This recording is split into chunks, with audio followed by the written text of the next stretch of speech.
The government is set to roll out the 20 peso per kilo rice program in Mindanao starting July. In a briefing on Monday, May 19, Department of Agriculture Secretary Francisco Tiu Laurel Jr. says the program is divided into 3 phases. According to Tiu Laurel, the phase 1 of the program is already implemented in 17 areas nationwide, including Negros Oriental, Samar, Eastern Samar, Negros Occidental, Northern Samar, Leyte, Bohol, Antique, Cebu, Iloilo, and Capiz. It also includes the areas of Biliran, Southern Leyte, Guimaras, Siquijor, Aklan, and Mindoro.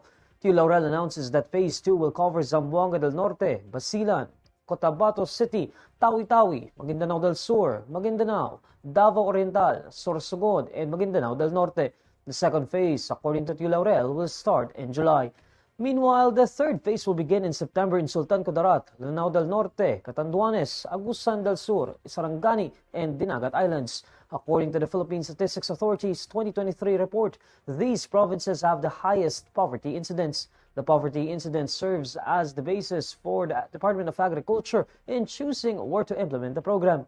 Furthermore, Tiu Laurel discloses that President Bongbong Marcos has instructed the Department of Agriculture to carry out the program until 2028.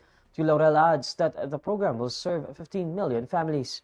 Inutos na ho ni Presidente sa amin at sa akin na gagawin na natin to hanggang 2028. Yung formula na lang ang basically pinag-uusapan. Meron na kaming idea sa magkano ang magagastos. But in general, ang idea as of the moment is 15 million families ang ating sisilbihan nito. Kung may 5 tao, may 4 na tao bawat pamilya, so that is 60 million people.